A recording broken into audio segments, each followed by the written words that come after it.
And welcome to the last, Grand Platypus Open of the year. That would be number 15, and that is an updated bracket. I'm your host, Yaku of Yakuzaku. I will later be joined by either Light VIP or Quirky, depending on who is available. But for now, we're gonna go in to Vivid versus Pez as our first series. That is an incomplete I'll fix it later, it'll be fine. No, that's the wrong one. Anyway, we shall go in to Pez versus Vivid.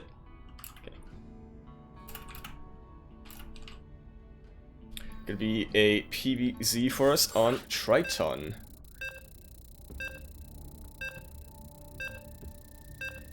Good old reliable map, I should say, for the entire year. It's fitting to start on Triton.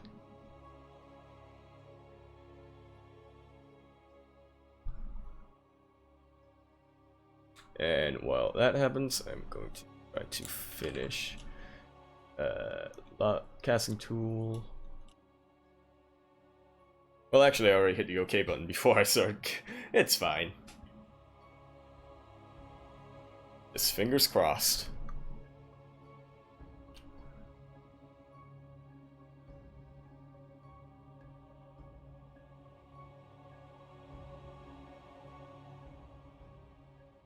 Speaking of fingers crossed, here we have it on the bottom right-hand corner of the map, spawning in the bottom right-hand corner of the map of Triton. L-E, of course, standing for one of them words that starts with L and one of them words that starts with E.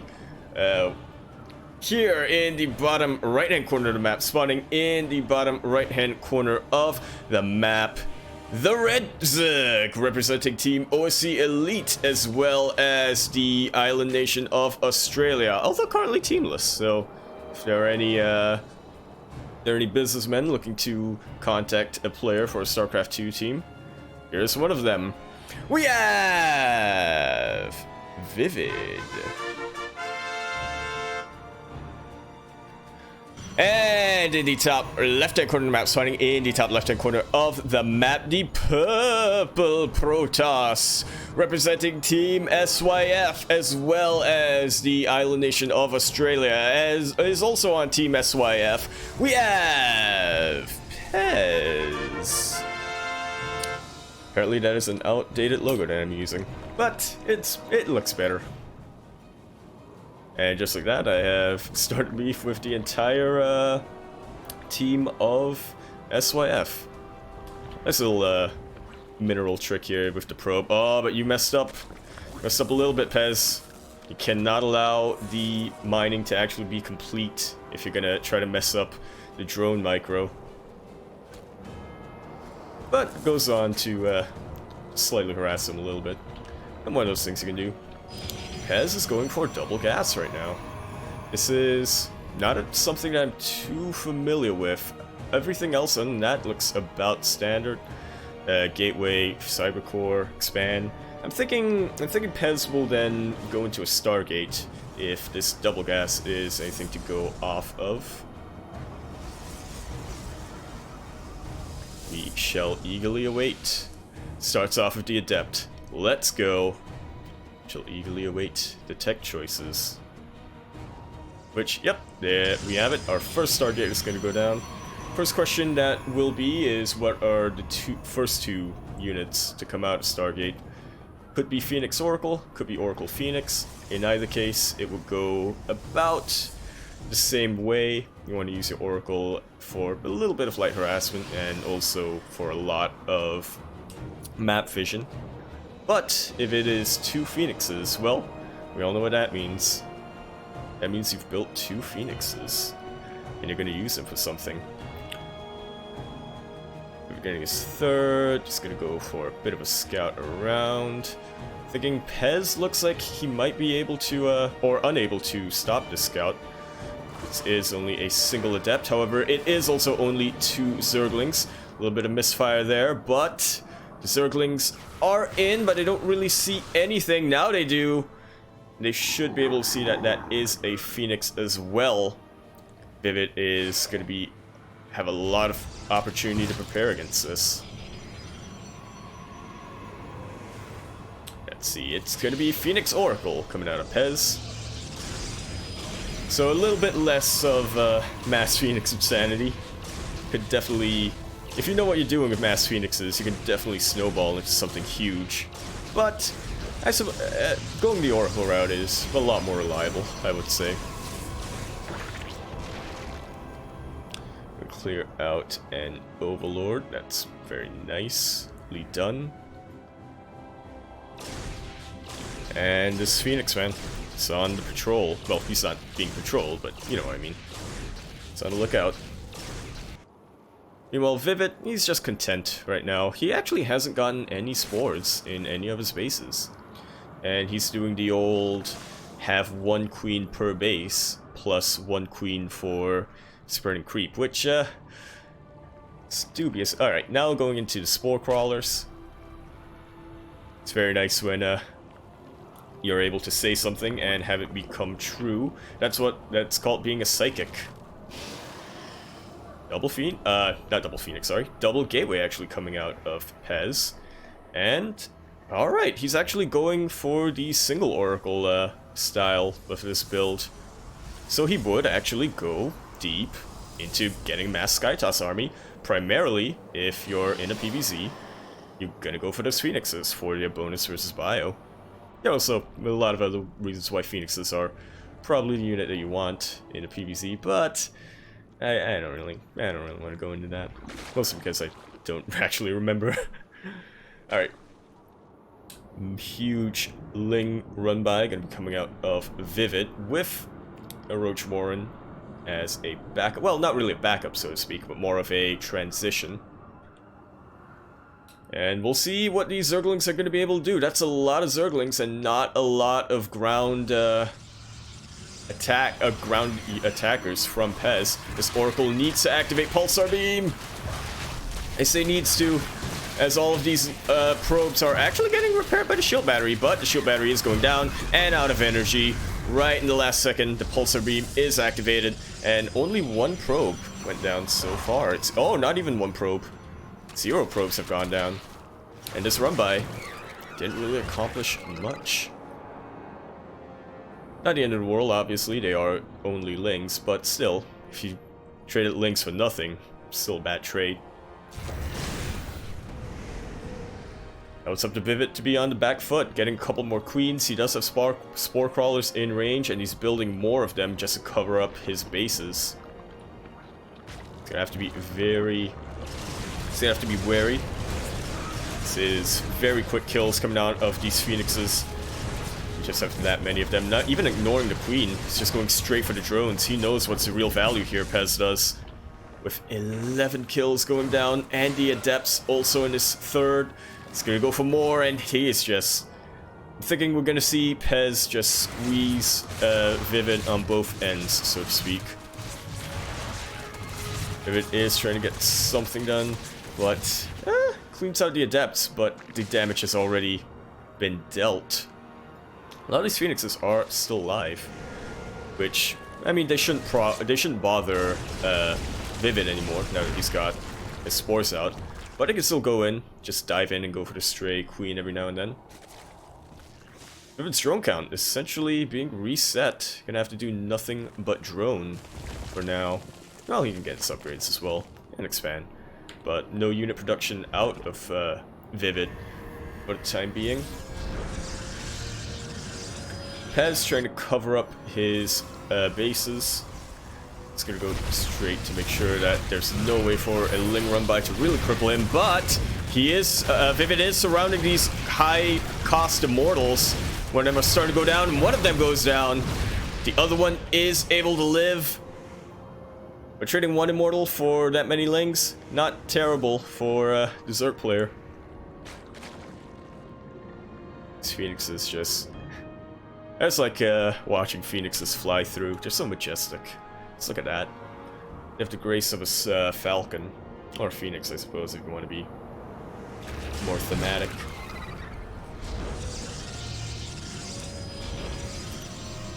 And Pez, he's just content right now to hang back and build up an unbeatable force. Now, his army composition is a little bit of the kitchen sink right now. He knows that he might have to deal with roaches, so he's getting a bunch of immortals. He knows that there are also a lot of lings, like Vivid has gone very ling heavy, so went for more of these adepts, but...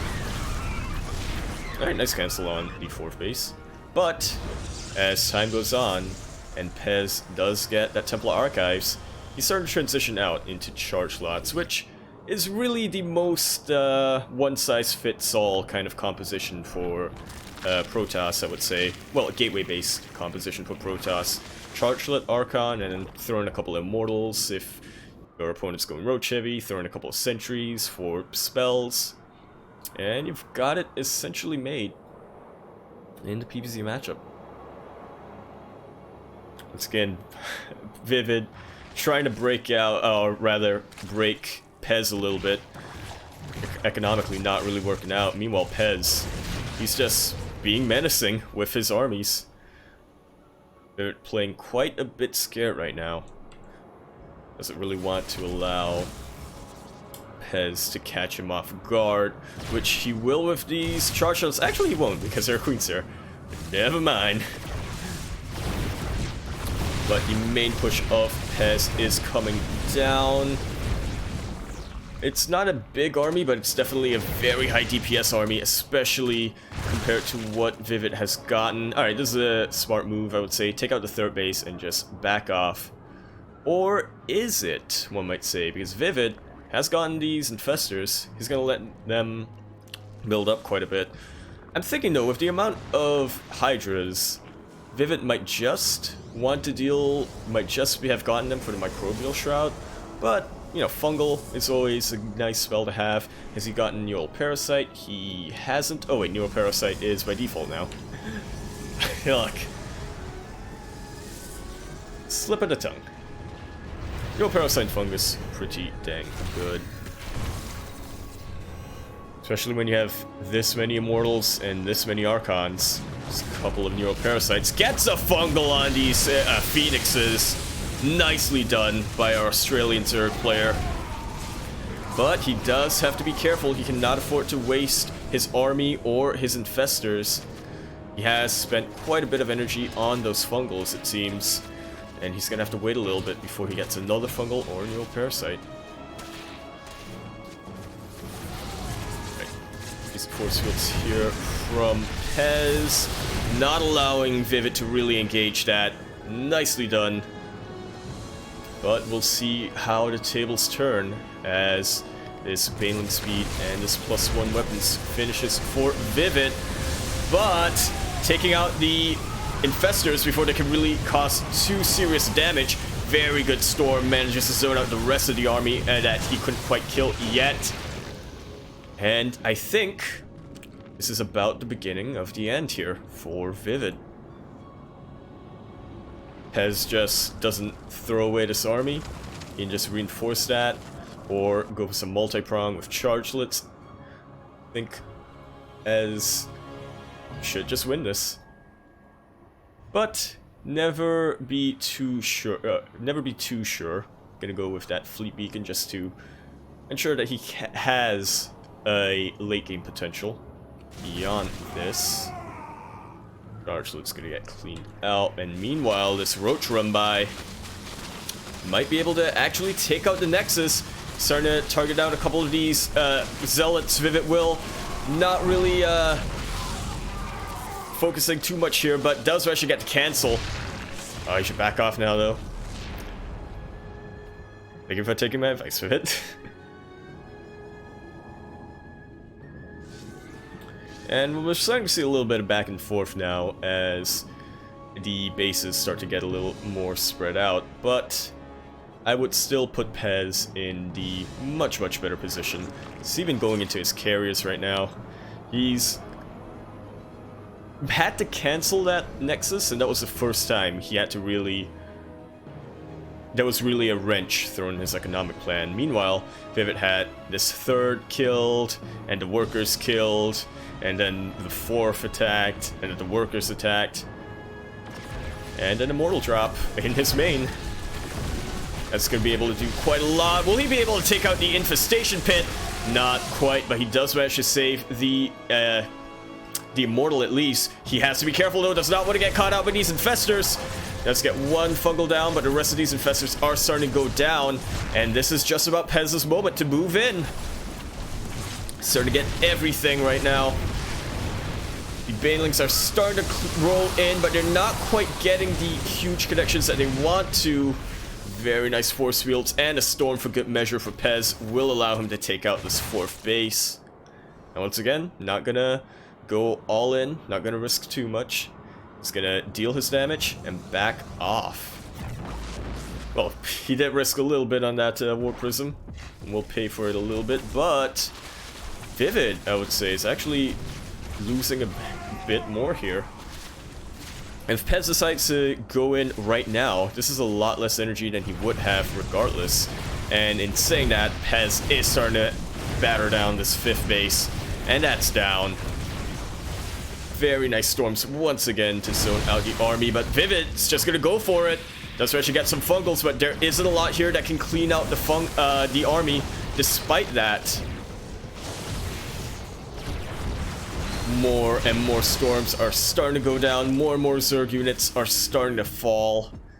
And with these carriers starting to push across the map, this is just about the last stand of Vivid. Hold on, he's starting to get some pretty good positions here. Let's actually get a concave on these Archons before they pop in. And that's the Archons. All of the Archons gone. He does have to be worried about the Immortals still. They are still beefy, even if they aren't against armored units. And the carriers arrive. GG. Pez not giving Vivid any moment to breathe then. And there we have it. Neural is not my default. Ah, right. It's Microbial Shroud that's the default now. Look, man. You gotta remember what you remember.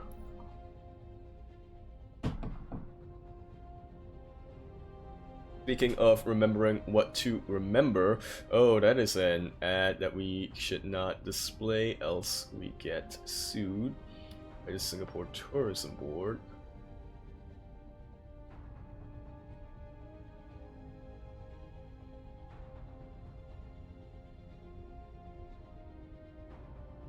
Oop.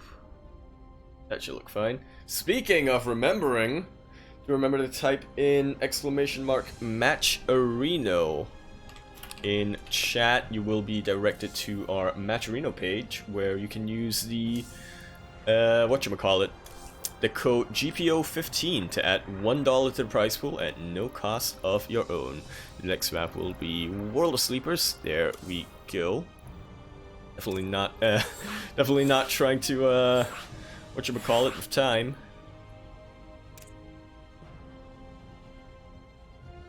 This, of course, will be Vivid's map choice. Not too surprising. It's in the PvZ matchup, it is fairly Zerg favored.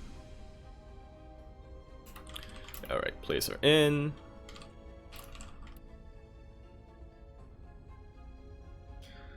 Let's check the casting tool once again. Yep, that should be correct. LHF has been called. And we shall go in. I get a rush already. Oh, Lord. You remember to hydrate your hydras, everyone. And it's a festive season. You might be thinking, well, Jesus turned water into wine, so why can't I? It's because Jesus was magic.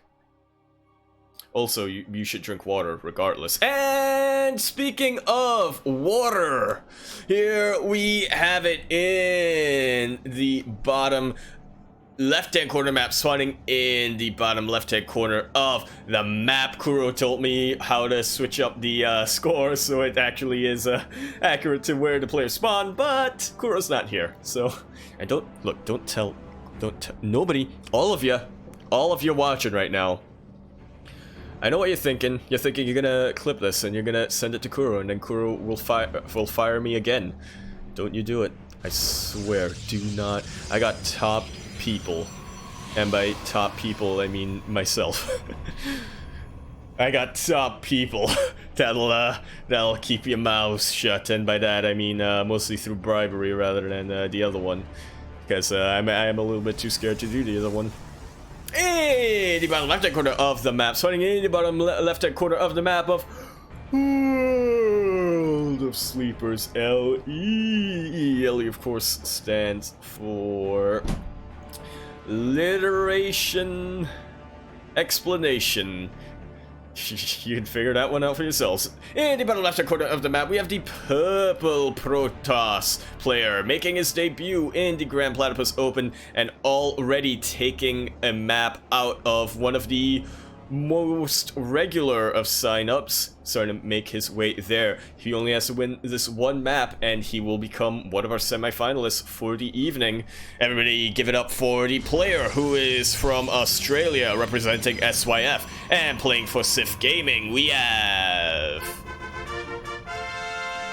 Pez Dispenser. And in the top right-hand corner of the map, spawning in the top right-hand corner of the map, we have the Red Zug. In his last ever Grand Platypus Open of the decade. Get it? Because, you know, because it's the last one of the year, and the year's 2019, and then, yeah. We have, representing Australia as well as OSC Elite, however currently teamless, we have Vivid. Stargate once again going to come down from Pez. Pretty sort of standard Adept Scout. Quite trust Vivid right now. He went into his probe. He saw that is...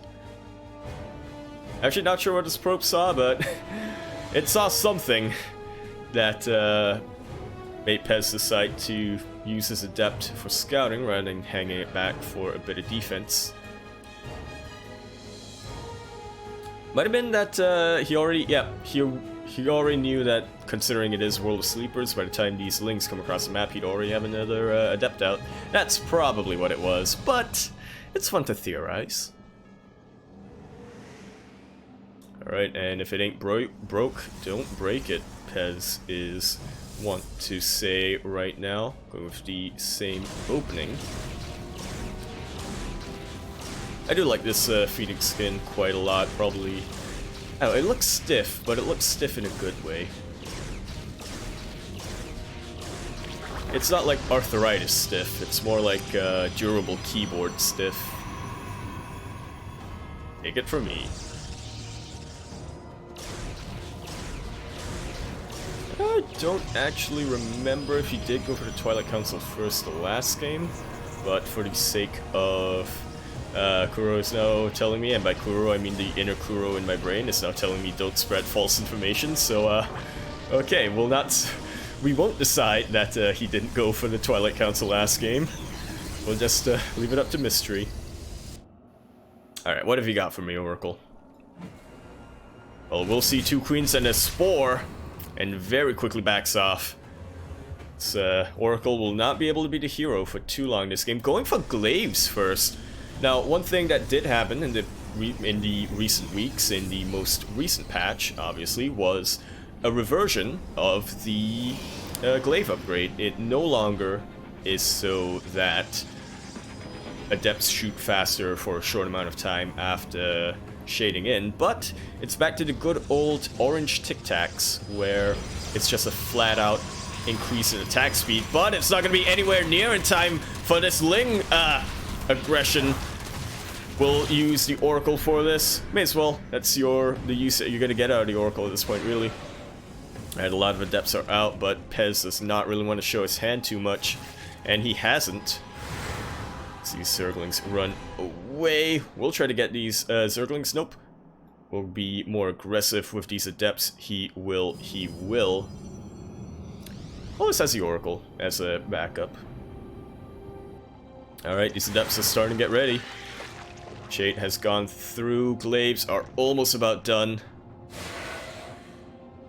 He's gonna reveal his hand once he's on creep now. And how is Vivid gonna respond to this? By pulling the drones, which is... it's about the right thing to do. Oh, will there... this is undefended right now from Vivid. And 3 Adepts do manage to go through. One of them will go down thanks to some nice surrounds on these drones. But 15 in total. As even more Adepts go up into the main. Getting a couple more drones and shaving out the link count for a couple of Adepts. I think one more Adept. Will it actually go through? I think it actually did, but then immediately died afterwards. It's a little bit of a haunting death soundbite. The run by coming down from Vivid. This time, Pez is well prepared. Nice stasis ward. Manages to get about half a day run by. And Vivid not looking to commit into this whatsoever.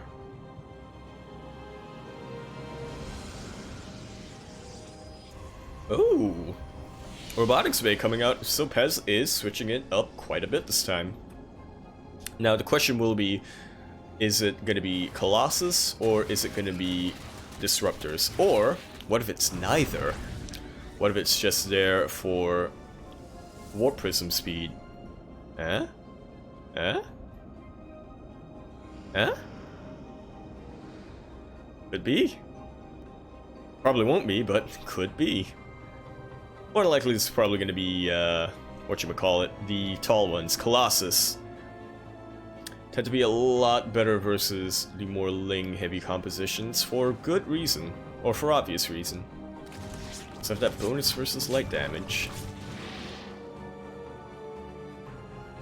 Yep, first Colossus is going to come out, together with Blink. Alrighty then. Pez doing a lot of things that I perhaps would not expect in a PBZ, although this does come from a Terran player, so take that how you will. And both players are just happy to build up for the time being. It's 11 roaches coming out of Vivid. That's a lot of Cucaracha. As we all know, Cucaracha does not die. Alright, a little bit of maneuvering coming down from Vivid. Will he go all the way? Nah, just a couple of maneuvers. Dropalords are being made right now from Vivid, and if you will remember, this is kind of how Vivid got to the finals of the last week's Grand Platypus Open, and I believe it was also the strategy that won him his map against Demi. He loaded up the roaches into these Dropalords. He's got a couple of links this time, and he sent 2 of them into the main and 1 of them into another expansion, and then went in with the rest of his army. You don't often see this kind of multi-prong come out of Zerg, unless there was some sort of Nidus worm involved. But Vivid, proving that it can work and it can be effective. I believe it, particularly if the opponent did not necessarily expect it out of you. Although you could say that about any tactic, really. And call me Yakudamas, because that is Warp Prism speed. That is Warp Prism speed, isn't it? Yeah, that's Warp Prism speed. It wouldn't be Observer speed. Observer speed is a little less blue. So about to see a couple of multi-prong versus a couple of multi-prong. Who will be the one who defends or executes their stuff better, I suppose. Will be what it comes down to. So basically, like all of StarCraft 2, who does thing better is the one who wins most of the time.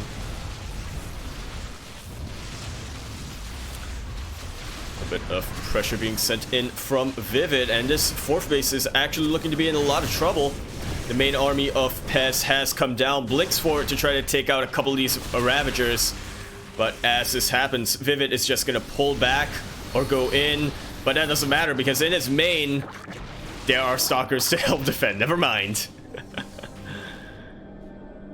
Alright, and this was a very costly engagement for Vivid. None of his tactics really worked out how he wanted to, and Pez is gonna press him. There's not really much of an army right now for Vivid, and this current army of Pez is essentially just the perfect counter to what Vivid has. Even throwing in a couple of disruptors in the mix. Been watching a bit of War Buffle. And very nice force fields do come out from Pez. Couple of Banelings do manage to crash in, but they don't get very valuable connections. GG is called. Where's the GG button? Come on. But I have it open, man.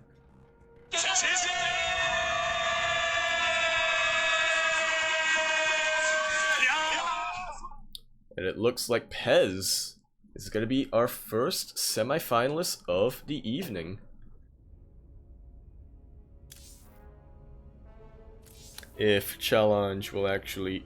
I'm hesitant to... Yep, okay. Challenge has not updated yet. See, that's a thing that I'm hesitant to do with challenge, is click that refresh button, because it just resizes everything all the time. So just try to leave it until it is absolutely necessary. Gonna take a look. We do have quite a bit of updates right now in the others brackets. Risky will... Oh, it seems like Watopia did appear, and Risky has taken him out 2-0 to go into the quarterfinals first to face Beastork. Formerly the second greatest player in Hong Kong, or best player rather. Greatness is a different factor. Or the second best player to play in Hong Kong, but as he is the only one who has signed up today, that title goes to Beastork now, until somebody else disproves him in the next GPO. Jur taking out Kingster, Kingster being a bit of a new face in the Platypus Open. Managing to go up against Oreo. That'll be something to watch. And then, of course, Debbie actually taking a walkover, also over Phoenix. A little bit unfortunate, that would have been interesting to watch. But he will now face Chappie, and I do believe that they are currently in-game.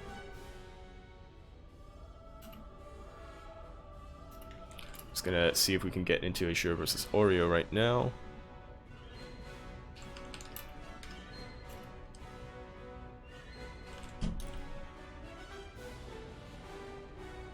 Doom.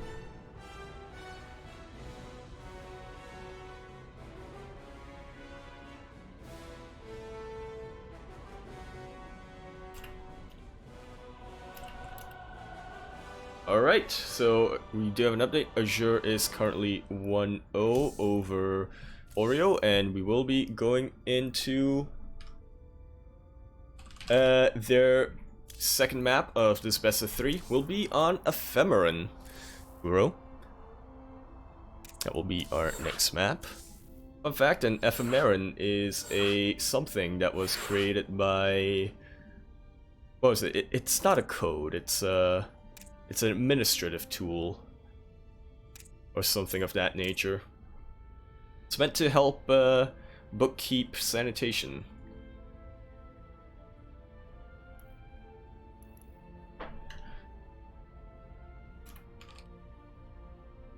Alright, players are in the lobby. GLHF has been called, and we are gonna go in to this. I've forgotten that casting tool. I have to do the casting tool before this. It doesn't go the other way because you have to... Oh no! Can I get Downfall Gaming? Yes, thank you. And then can I change the logo for Downfall Gaming before it gets in? Yes, I can! I don't actually remember what team, Sure isn't right now. To my memory, Azure is teamless, however I have not double checked quite yet. And speaking of Azure, right now we are coming in, spawning on him. Legacy Esports, there we go. That is the one that I am thinking of. Although it won't go through because we're already in game, but it's pretty good. It's you know, they had a rebranding, so to speak. And speaking of Legacy Esports, what a player from Legacy Esports coming in down into F. Amerin LE.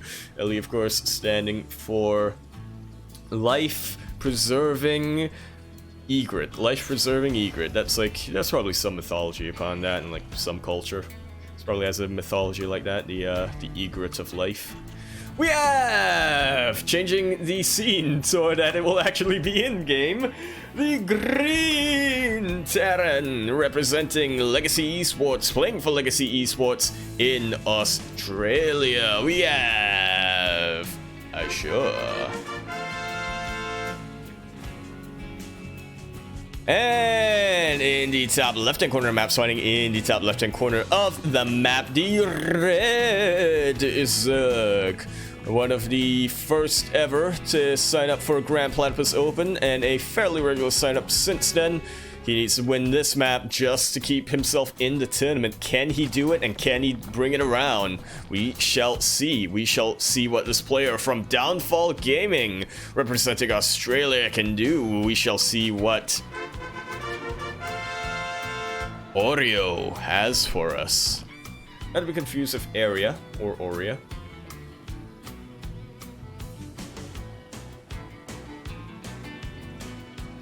Just about standard openings, as standard can be for both of them.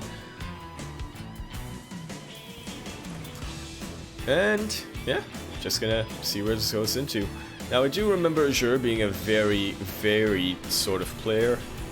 He basically leaves whether he goes mech or bio up to a coin flip. That is false, but sometimes it does feel that way. You gotta really get into the mind of the player to really come into the rationalization sort of thing. But there is always a rationale. I do not doubt that. Anyway, what were we talking about? Ah, yes. Looks to be a... well, that is a reactor on the barracks, so could be the good old swap it around, reacted Hellions type of build. And go...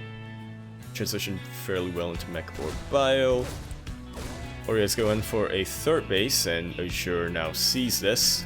Doesn't really change too much of the game plan, but it's nice to know. It's nice to know what your opponent's gone for. We're just gonna watch this dance for a little bit. Reaper goes in, Reaper goes out. Queen goes out, Queen goes in. Can't explain that. Yup. Orio's looking for it. It's looking for a position he can pounce, but Azure is not letting that happen anytime soon. A couple of Hellions are to come out from Azure, and that is that fusion core. So it seems like Azure is going for the old reliable, as they call it. It's never range libs, as much as I sometimes wish it was. But I'm gonna go for that battle cruiser first, which is still. It's still done fairly often. There was a lot of speculation as to whether or not BC Rush would still be particularly effective in TBC, and it still can be. Absolutely. Especially when you tie it with these Hellions. Not going to be able to get as good a surround as he wants. Oh, but this might be it. This might be the surround that Oreo wants to get, but he is able to clear a path. Azure does start to lose Hellions, but at the cost of a lot of drones. Well worth it for Azure right now. This is considered a not good Zerg player right now. But he's still in it. Oreo is gonna continue to drone up quite a bit. He's just going on a little unfazed, so to speak. He knows that he can't dwell on dead workers. The only thing you can really do is drop the mule hammer. Well, actually, you can dwell on dead workers. Well, hey, you know what I mean. And that is the sign of bio. That is Stim come down from Azure. So we await this BC to pop. Is he rallying it? No, he is not rallying it across the map, which you don't really need to do at this stage of the game. This player really won't have a lot of anti-air. Only making one, Azure will. We do quite a couple of times see players, Azure included, going pretty ham on the BCs, even if they were going for bio play. But this time, going to be a little bit conservative, going to use his BC as the most expensive harassment tool in the game, and not really going to base his unit composition on the BC. We'll get a couple more kills here, but we'll have to back off once the queens arrive. Sort of shoos it away. Get off my lawn. Or get off my creep, so to rather. From the perspective of a queen. A couple of roaches will go in for Oreo, but I probably won't do too much. Might be able to snipe the tank and get a couple of marine kills, but that will be about it. And so Oreo, who has realized this or something similar to that, decides to back away. Gonna go for that Spire. Now this is what I like to see. This is gonna be Mutas, which it probably won't be. It's probably gonna be Corruptus to counter the BC. And bearing in mind, Oreo actually does not know how ham Azure is gonna go on these BCs. For all he knows, that's gonna be the backbone of Azure's army. When really it isn't. A Mutalisk might be really more effective. Now, has Oreo actually seen the... Yep, he has. So he realizes that this BC is just going to be a one-time thing. Ugh. At least until the late game. I'm sure starting to maneuver around with his army.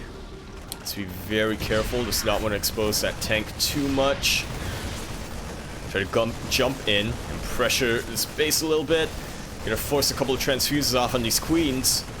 And one Overlord kill does actually put Oreo in a bit of a precarious situation, but he is exposing his tanks, Azure is. And he does start to lose them. This bio cannot clean out the queen forces fast enough. And at the end of the day, only 4 remain at the cost of 2 queens. 2 queens in the base. Not the worst trade in the world, but definitely puts a stop on the momentum of Azure. It's always annoying if you want to play as the aggressive player.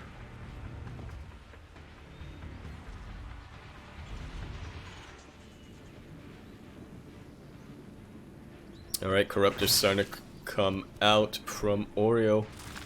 He knows that mutas are not the way for this time. So he's gonna go to his greatest spire, presumably.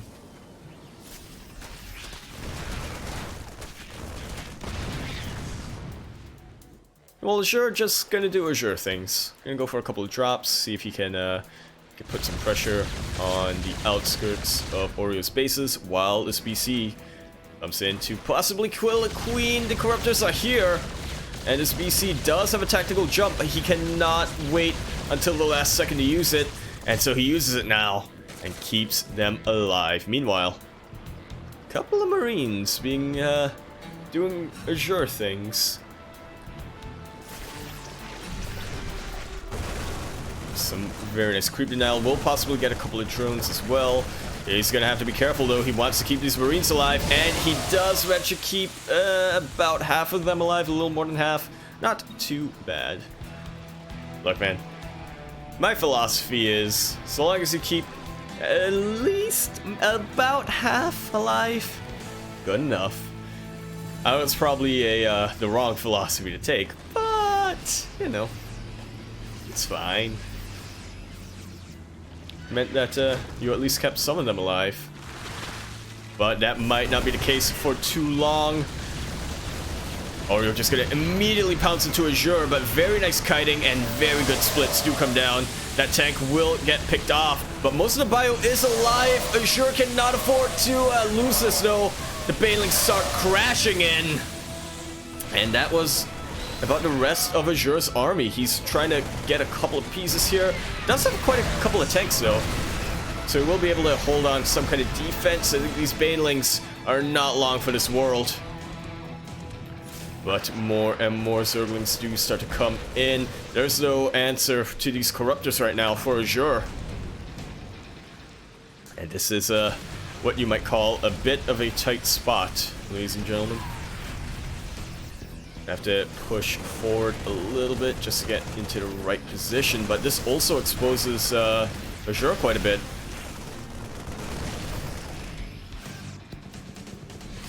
And overall, he's still in this game. Azure is managed to spend his bank and get a much larger army. Well, I say much larger, it's 20 supply higher, and a lot of that supply is in medevacs, but still, a larger army nonetheless.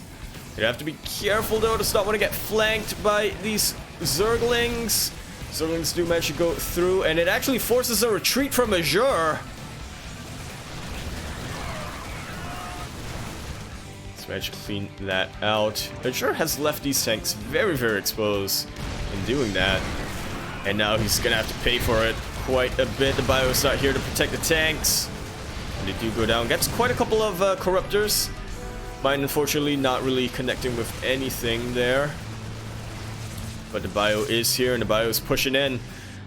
They have a little bit of a dance right now. Both players not really wanting to lose their army over nothing. Slight mistake could spell disaster right now. Oh, Azure needs to be careful. Does see this army, and Oreo realizes that this is an army that's not in the position that it wants to be. Has to be careful on these mines! Does manage to connect and actually starts to clear out Oreo's army. Azure has absolutely brought this back. Fantastic. GG is called.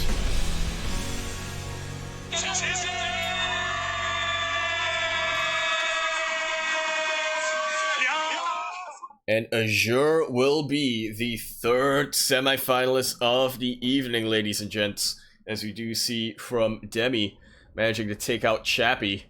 And Azure and Demi, man, their rivalry will continue for quite a little bit.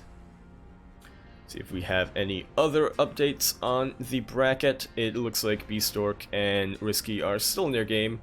So looks like we're gonna go into, or we could go into a 5-minute break, which I do think that we may as well.